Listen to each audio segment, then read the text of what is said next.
This is from a Boeing commercial put out 8 years ago. It's just a 30-second promo of the future, how they foretell things that'll be happening in 2160, where entire people are living on Mars and all this other stuff. And then they show and acknowledge solar satellites to redirect the sun to where it's most needed on Earth. And this may coincide with Jay Dreamer's assessment that the sun becomes more of a laser. And in such a scenario, it would be helpful to have something that could deflect and diffuse that light so that it is less harmful and more helpful. Let's check out this one spot in this, so I'm trying not to get a copywriter. I just let the whole commercial roll.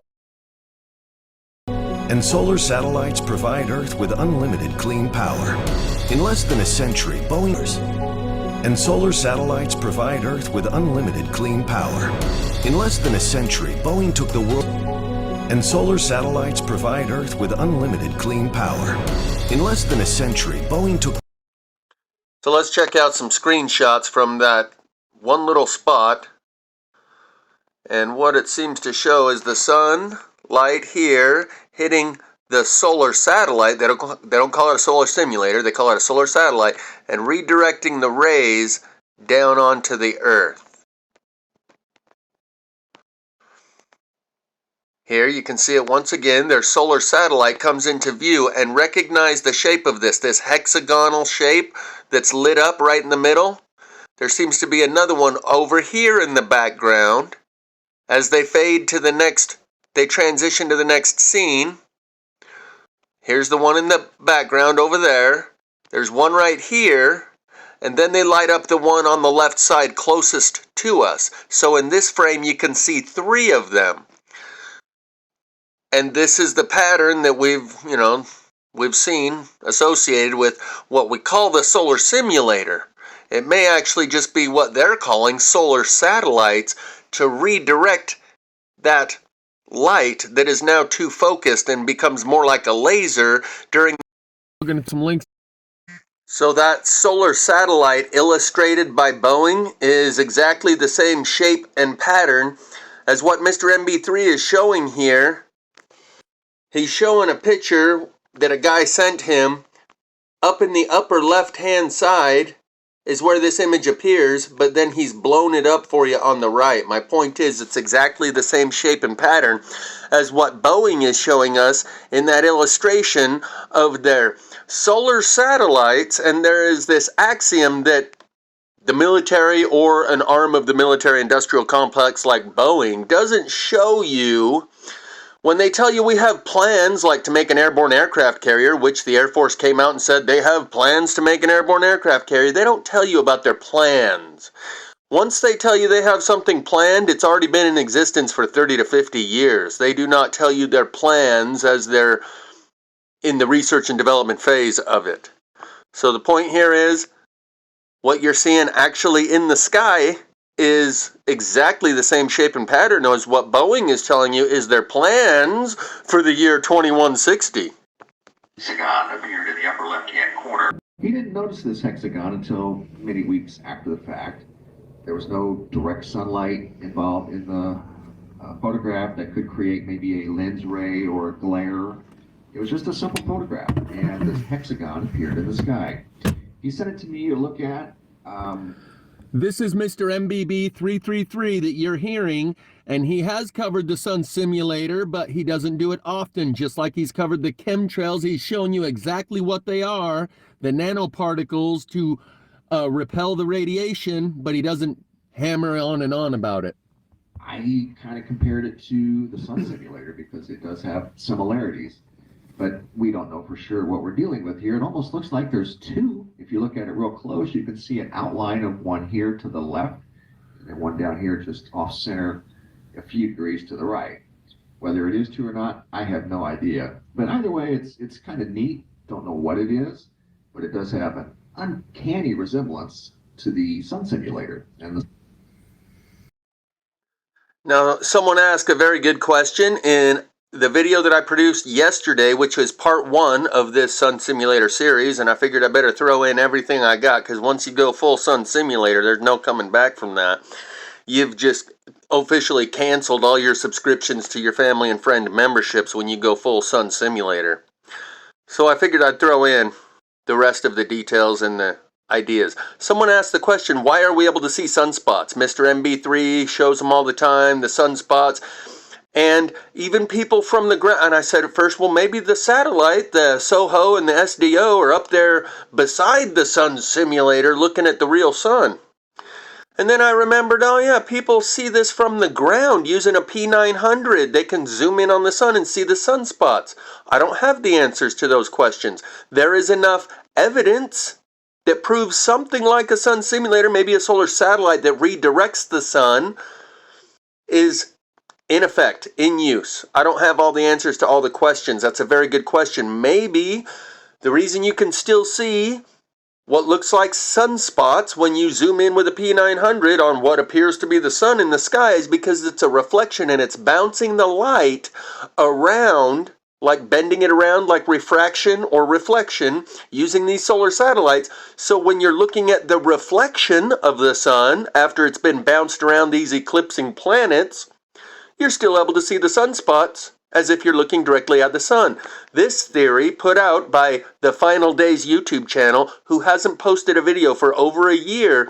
She put out many videos and very compelling evidence. And her idea is that there is a secondary, a binary star system. Another sun came into our orbit and it brings with it a bunch of planets. And those planets are eclipsing our sun on a daily basis.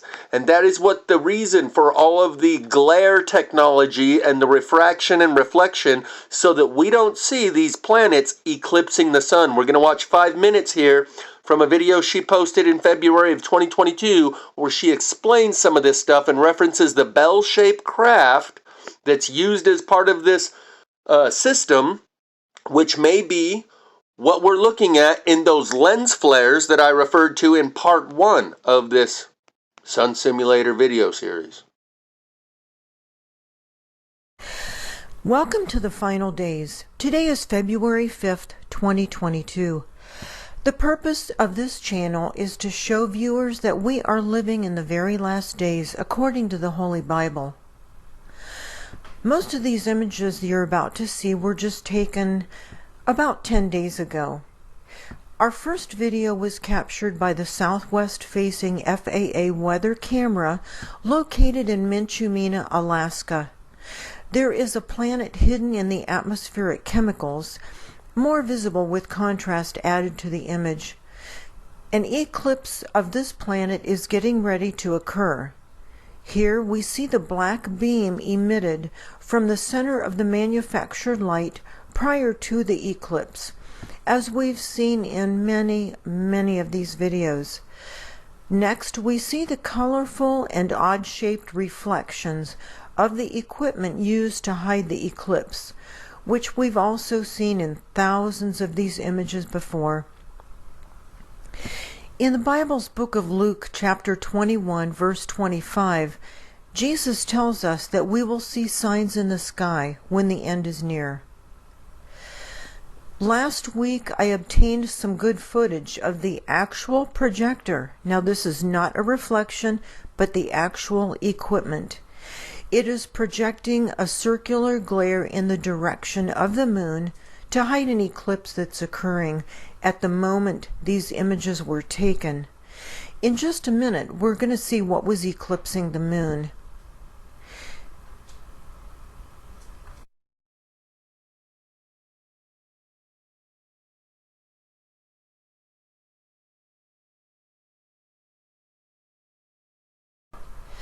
Here is the same thing going on from the southeast-facing weather cam in Walden, Colorado. Notice how the projector tracks precisely with the moon. There is no star in the sky that tracks with the moon like this. This is not a star, it's a projector. And here it is again at La Veta Pass, Colorado. You can see the projector tracking exactly with the moon. As the moon moves, so does the projector.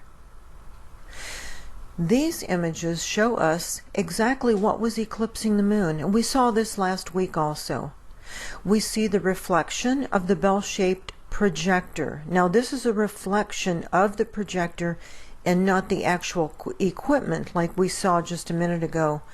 I'll play this footage through exactly as it came off the camera, then replay it with some contrast added so that you can see very well what was eclipsing both the moon and the sun. These images with contrast show a very large celestial object that was eclipsing the moon and the sun. For several reasons we know this cannot be a lens flare of the sun. Perhaps the most obvious reason is its fast rotation. This object makes one full rotation every 5 hours, while our sun only rotates once every 27 Earth days. Thus, this cannot be a lens flare of the sun.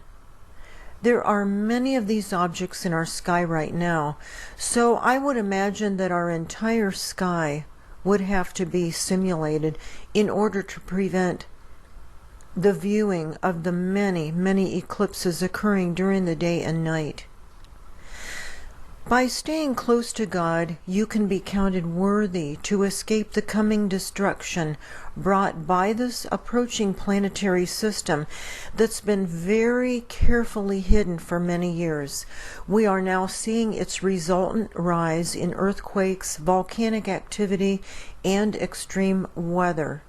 The New King James Version of Luke chapter 21 verse 36 reads, "Watch therefore and pray always, that you may be counted worthy to escape all these things that will come to pass." Jesus is referring to God's wrath.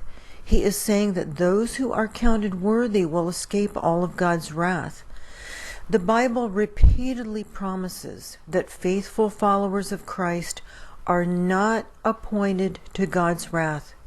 To be counted worthy, we must be living in holiness. A link in the description box below discusses what holiness is and how to achieve it. Screens at the end of this video will instruct you on how to accept Jesus into your heart and be counted worthy to escape what's coming. This next 2-minute video is about a... So just in case you didn't catch it, what she pointed out is that there's a celestial object right here, like a planet. And as the sun comes this way and crosses over the planet, this secondary object comes from right here, and they both come together right as the sun is going over the spot.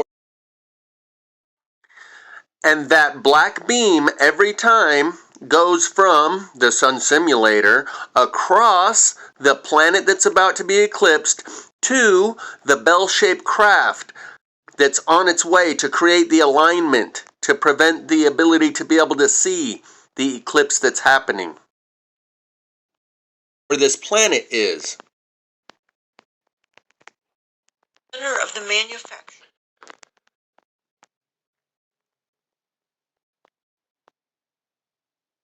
And that's the same thing she showed you with the moon.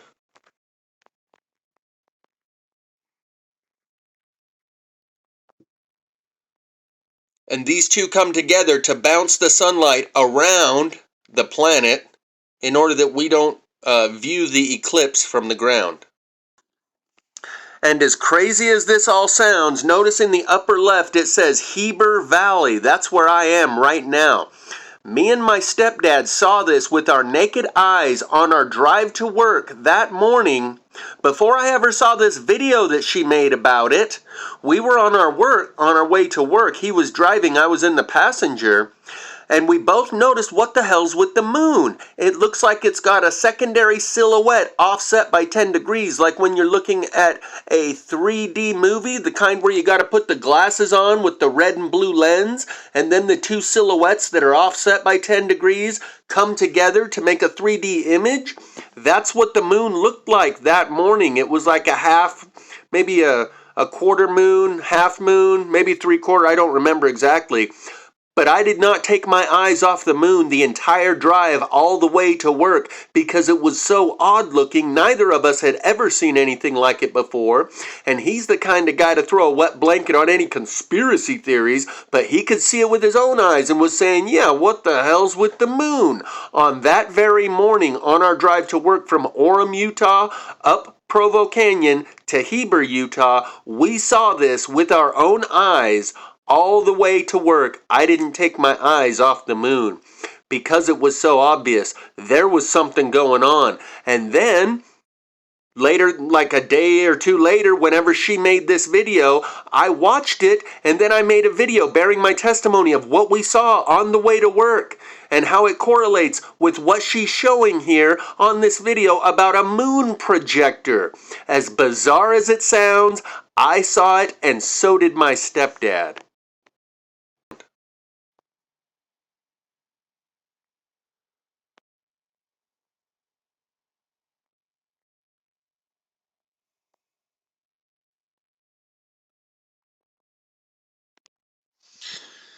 She has many videos that show these celestial objects very clearly without even any contrast. What you're seeing right now, she hasn't even added contrast yet. Now she'll add contrast and you can clearly see it.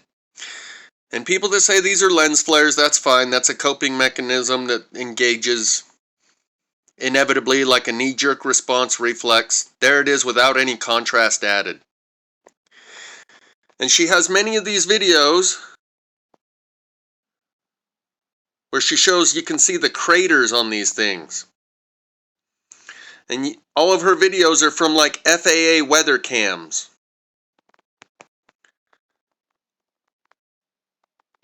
I'll leave a link to her channel in the description. This one right here at Wolf Creek Pass, Colorado, is almost always visible. I saw that Gina Colvin Hill did a video on this just the other day. I haven't actually watched it yet, but I assume it's another one from Wolf Creek Pass.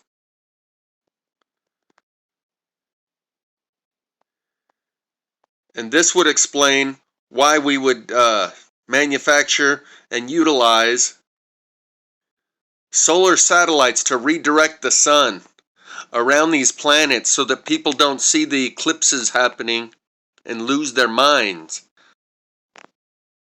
Because on that day, all economies would come to a grinding halt, all government would lose any control over the people, and religions would probably even come unraveled. But society itself would break down if people were to see these things with their naked eye. And thus all the atmospheric chemicals put in the sky to create the glare, solar satellites to redirect the sunlight around these eclipsing objects to make everything look pretty close to the way it's supposed to look.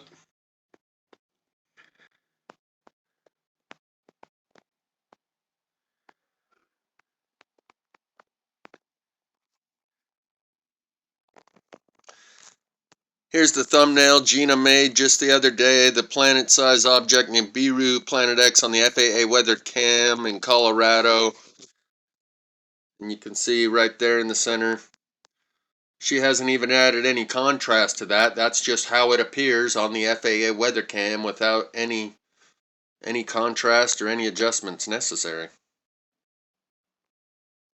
And this is a live stream she posted 17 hours ago.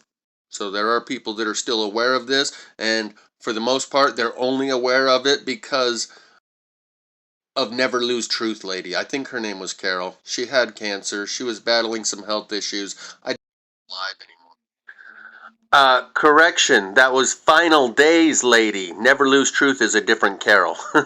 Final Days, link will be in the description to her YouTube channel, where she's got probably hundreds of these videos showing you these celestial objects in the sky visible from FAA weather cams. Final Days. I don't think she'll ever post another video again. That was limited time offer while supplies last, and it's still available over there, though eventually her YouTube channel will be disconnected due to inactivity. This was from the video that I put up yesterday on this subject matter, also from a weather cam in Mexico.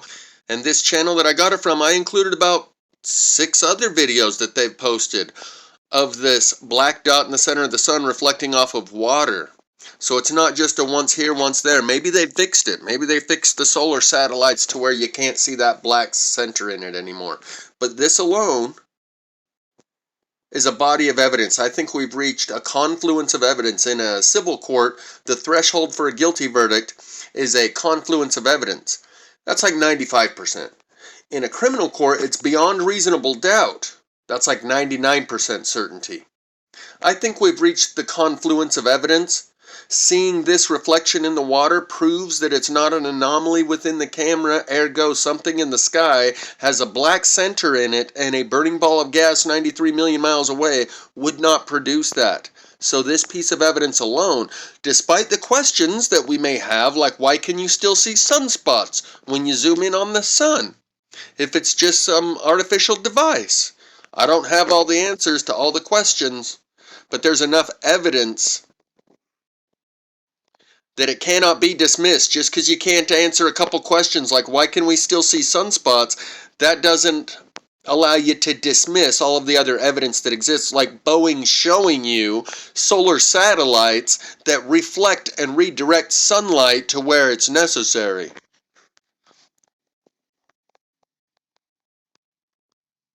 And Sunlight showing you their manufactured device. In this time when Jay Dreamers talks about when the sun transgresses its boundaries and becomes more focused and intense, and having these deflectors to diffuse the light would make it more helpful and less harmful. But these are some of them. Anyways, when the plasma above us shrinks down and it contracts to its tightest form, now all of that light that is refracting off of our sky, coming in and giving us a focal point, is now focused. And it's thinner and it's smaller. And our daytime is basically akin to, symbolically-ish, now it's pretty actual, a laser.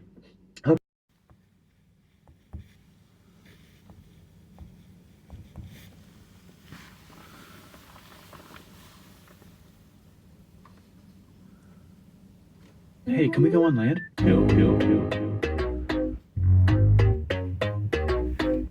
Why? The sun is a deadly laser.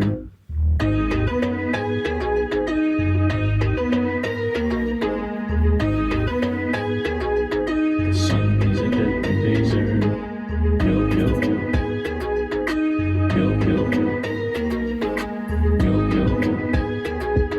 sun is a deadly laser. The sun is a deadly laser. The sun is a deadly laser. Deadly laser.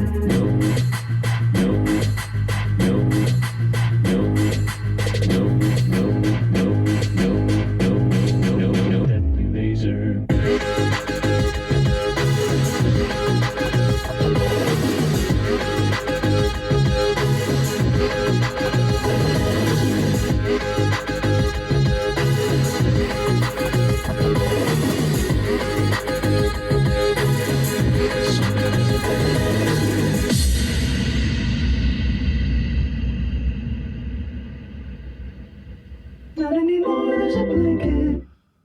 So these are going to be some clips from Jay Dreamer's video, The Shortening of Days, which he says at the end of the video you can clip it up and use your favorite parts if you want in remaking your own videos.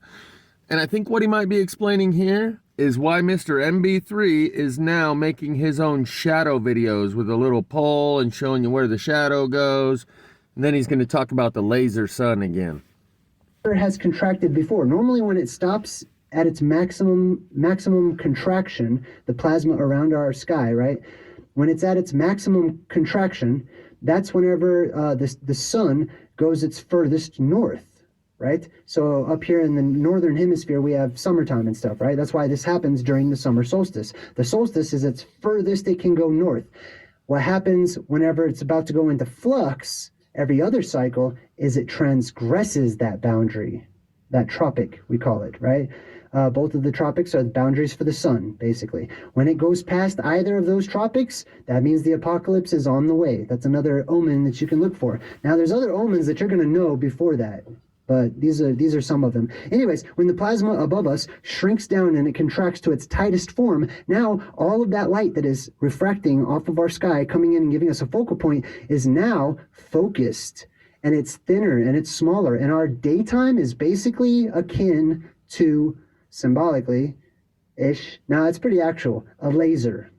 Okay, so instead of daylight being spread out and just being warm and nice and glowy, it gets hotter and hotter and hotter as the daytime itself, which is the area of light after the focal point, like how far it spreads, right?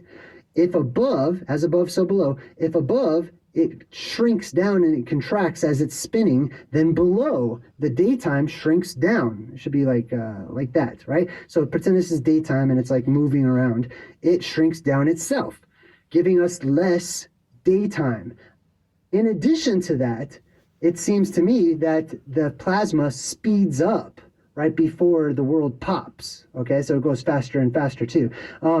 Here he references something that I first heard from Greg Braden in his videos Awakening to Zero Point and Beyond Zero Point, the collective initiation, referencing the long day on one side of the earth and the long night on the other side. The nation avenged itself upon its enemies. As it is written in the book of Yashar, or Jasher, the sun stopped in the middle of the sky and delayed going down for about an entire day. This I've always taken to be a literal account. I know there's many people that try to make that a metaphor, they try to internalize it, make it symbolic, etc. However, it seems to me, based on my own personal research, I'm good with the fact that I think that this physically actually happened, that the sun just stopped where it was supposed to be in the sky. And I've also read corroborating scriptures and writings and ancient historical records from people who lived on the other side of the world around that same time, where they talk about how the moon stopped in the sky and it was nighttime for an extended period of time, right? So I don't believe. Here he references something Jim Morrison sings about in his song, "When the music's over, turn out the lights, turn out the lights." Far out to the edge of the world. It almost looks like it's not going to come back. And the ancient people feared that it wouldn't come back. Why? Not just because it looked like it might not come back. I mean, year after year after year, they see that it comes back. You know what I mean? They had to have a solid reason to fear the sun might actually disappear. It's because it actually disappeared time and time again, right? That's when the world starts over. Okay, the lights go out in the beginning, everything is dark. The sun, the moon, stars, they turn off. There's a huge EMP. Let me get back on track. He's about to reference something that I think may have been depicted in I Pet Goat 2, when the blue star Kachina dances in the plaza and removes its mask. Flipped upside down and messed up. Anyways, I'm going on a tangent. I'm sorry. The Hopi name for the star Sirius is Blue Star Kachina. It will come when the Sakwasoha, or the blue star Kachina, dances in the plaza and removes its mask. That is what I'm talking about. Blue star Kachina. It will come when the Sakwasoha, or the blue star Kachina, dances in the plaza and removes its mask. That is what I'm talking about, right? It will dance in the plaza and remove its mask. So, here's what's going on, okay? Imagine, if you will, we already painted the picture that the daylight gets more focused, and then the sun, in turn, starts turning more and more white and then more and more blue.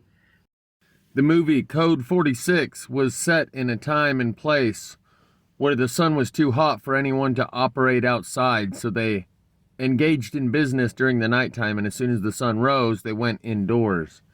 I believe that time that movie was depicted in is this time where the sun is too hot to bear. What he's about to say might explain why we see these plasma fires that are accompanied by high winds, and when they see it coming, they shut off the power because they know that we're about to have one of these experiences where you get intense heat, or the underground electricity that comes through and starts things on fire, accompanied by high winds. Drives the chariot too close to the earth, burning it, and too far away from it, freezing it. Oh my God. Okay, this is exactly what happens. That's a really good example right there. So imagine that's daytime, right? Now imagine that daytime shrinks way down. It's going to burn the earth. Phaethon is now at the wheel, basically, right? And it's burning the earth wherever it's daytime. But now you have way less daytime. So everywhere else, it gets cold, right? There's no sunlight all over the place. And not only that, but whenever you heat up one side of the earth and the atmosphere and everything, right? It starts to create immense amounts of wind. So quite often these types of these sun gods are also wind gods because they make wind because of the heat that they're putting off, right? But anyways, not only does it create super hot wherever the direct beam is, so that's the Chinese legend, right? When the earth was scorched by the suns. It doesn't tell you this here, but I just happen to know this. In Chinese legend, right, they had the sun goddess. She had like 9 sons, so she would invite one of them every day to go ride. The rest of them were left at the North Pole, playing on like the world tree, basically, like just going. On I-80 in the West Desert between Salt Lake and Nevada, there is a tree that has been created out of metal that has, I don't know, about 9 globes on it. And I've never known really what it was. You can Google it and see pictures of it. And here you can see that there's one on the ground that's fallen and broken. The sculpture is made of 225 tons of cement, almost 2,000 ceramic tile, and 5 tons of welding rod, and tons of minerals and rock native to Utah. Also called the Tree of Life, the sculpture is located on the north side of I-80, about 95 miles west of Salt Lake City, 25 miles west of Wendover. It's called the Tree of Utah, also known as the Tree of Life. The Jaguar god of terrestrial fire. The Jaguar god of terrestrial fire is recognizable by a cruller around the eyes, making a loop over the nose. And a cruller just means to like a twist, something that's twisted. Jaguar ears, jaguar fangs. He personifies the number 7, which is associated with the day, Akbal, night. Associated with the Akbal night. Oh, he's associated with the night. That's what it's trying to say. I'm sorry. So in the Mayan sun god, or the Jaguar god of terrestrial fire, is associated with the night. That's interesting. It says that usually called Jaguar god of the underworld, he has traditionally been assumed to be the night sun. The sun of the night. It's not talking about the moon. It's not talking about the big light that's out at nighttime.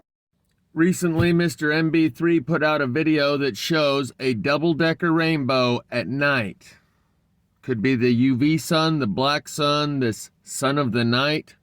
But now that I see Bart Simpson here with this magnifying glass, it reminds me that I'm meant to show you something else at the beginning of this video with the sun as a deadly laser. But we'll get back to that. One last clip of J-Dreamers from this video. He says that the sun starts to hide. This is referenced by AWOL Nation in 2 different songs. One, wake up, we're leaving all the haters behind before the sun decides to hide. And kill your heroes. One day the sun will leave us all behind. Unexplainable sightings in the sky. Right? They used to be painted red originally. Just like the sun originally, when it started, was red. But then over time, they started to paint him blue. Guess? And then they called him the hidden one, right? See how like the face is black there in the middle and it's getting dark, right? That's because the sun starts to hide and all you see is the little halo, the little blue. I must have missed the first time that he said it, but he uses those words about the sun starting to hide twice in this video. Link will be in the description. So I found 2 of these videos where they've built a 50-foot magnifying glass in Springfield on The Simpsons, and it was impossible to find the video clip. Only way I could do it was go to my previous video from years ago and pull it out of the link in the description, because Googling it by any words that I tried did not bring it up. And in my process of looking for that, I found another one where they referenced that same 50-foot magnifying glass. I will throw that link in the description also. So I found this in the description of one of my very old videos. It's on a YouTube channel called Lit TV News, and you can see that the title is The Simpsons Predicted California Wildfires Caused by Dew. And what happens here in this episode is that the scientific inventor guy created a convex lens that focuses the sun to a focal point that turns it into a deadly laser.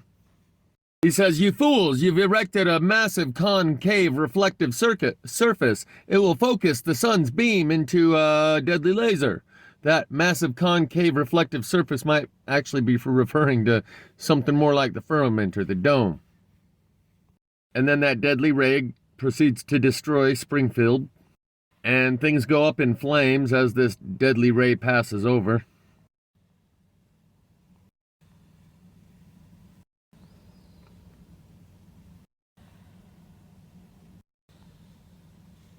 For some weird reason, these guys that are at the optometrist's office, it blows their glasses off and now they can see. Eyes to see in the UV spectrum of the black light age of Aquarius, maybe? Oh, that's what it is. They're at the laser eye clinic for LASIK eye surgery. And so this guy, all of his patients just got up and walked out. And he just can't take it, so he takes himself out. And all of Springfield is now destroyed, but they've got the giant 50-foot magnifying glass covered up with a covering. The mayor comes out to thank all the people at Tianjin smelting and mining and donuts and something else. Tianjin happens to be where a massive car manufacturer had all of its cars blowed out by something like a dew, where all of the rims, the engine blocks, the door handles, and the glass was melted out of every single car at a Tianjin auto manufacturer. Tianjin being in China. And then the joke is that they all start chanting, "We will rebuild, we're Springfield strong," and 6 months later it's still devastated.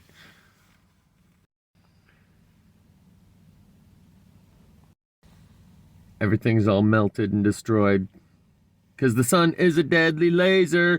Not anymore, there's a blanket. That video we watched at first has to be referring to something like this process that Jay Dreamers is describing. And the "not anymore, there's a blanket" is what comes after. Link will be in the description for The Sun is a Deadly Laser song, as well as everything else I've covered in this video. Oh. Hey, can we go on land? Yo, yo, yo. Why? The sun is a deadly laser.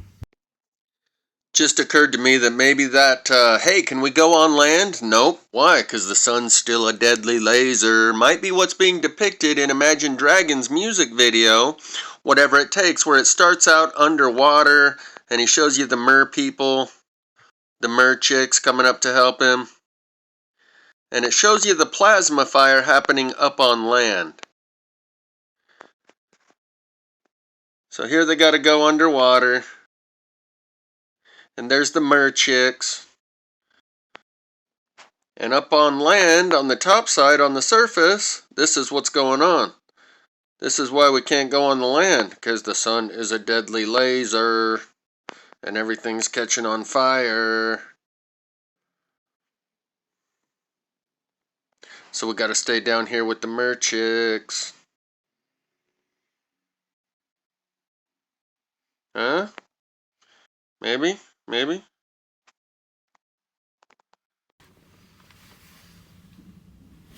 Oh. Hey, can we go on land? Yo.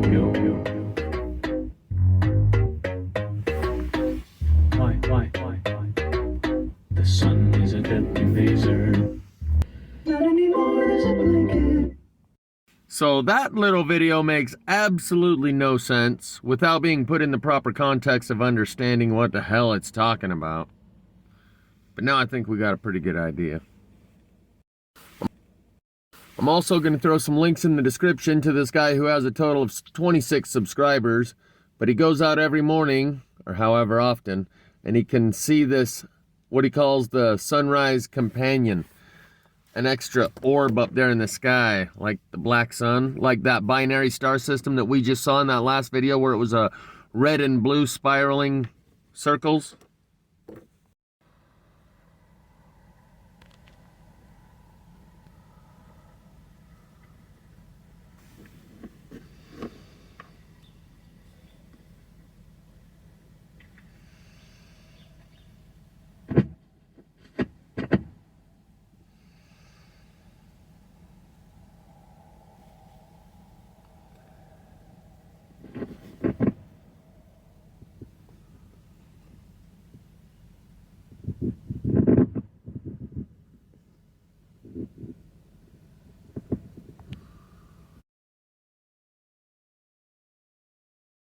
Description to this guy who has a total of 26 subscribers, but he goes out every morning, or however often, and he can see this, what he calls the sunrise companion, an extra orb up.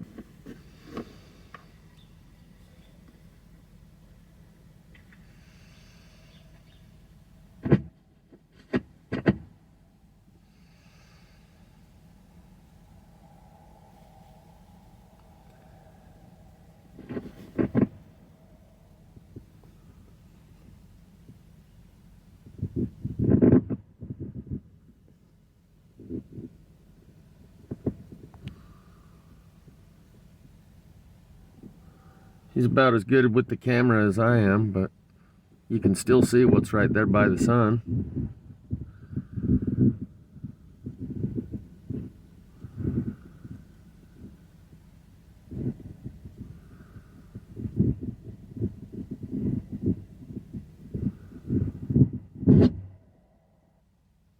Here's a couple where you can clearly see it, and it even has a second lens flare.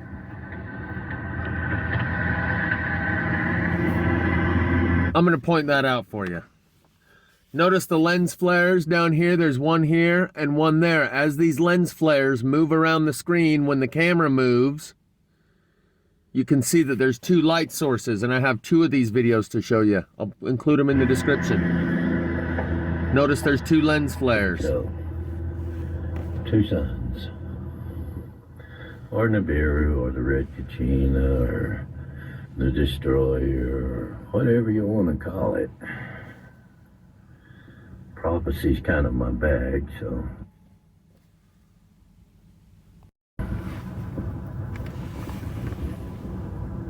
I enjoy reading a lot of it. I have for about 40 years.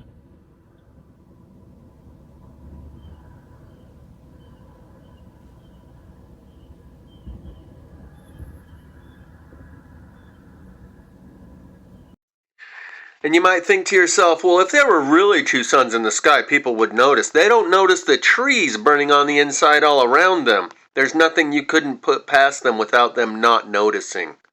They're very capable of not noticing. I'm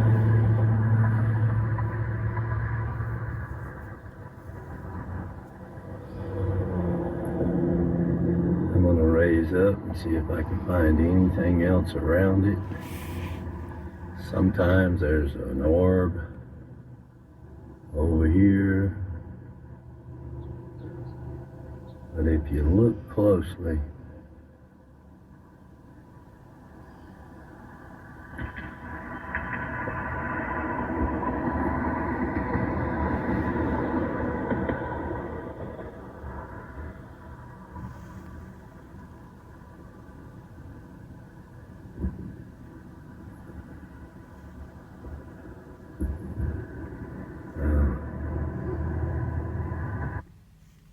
This one I can't get the picture to rotate, so we're just going to show you sideways. There's clearly two suns and two lens flares.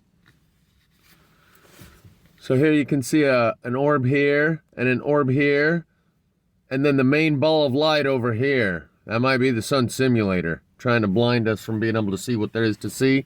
But watch when the lens flares pop up. You can clearly see at least two lens flares.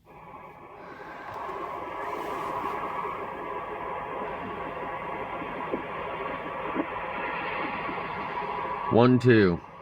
Those little green lights cruising around. There's two of them. Two light sources to produce two lens flares.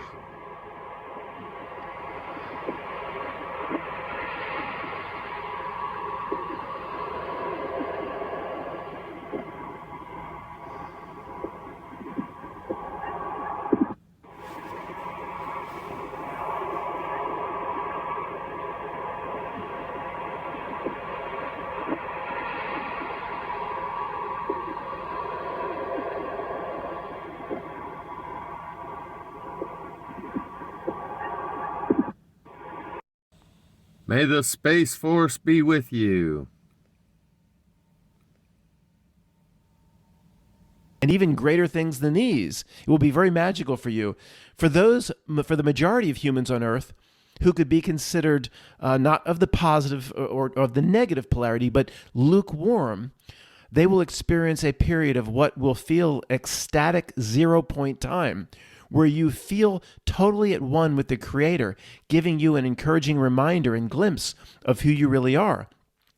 Before once again, I'm putting in here, the veil of forgetfulness once again descends upon you, and you will be transported to another third density planet, a kind of Earth replica, to continue working upon yourselves and learning that life here is all about making choices.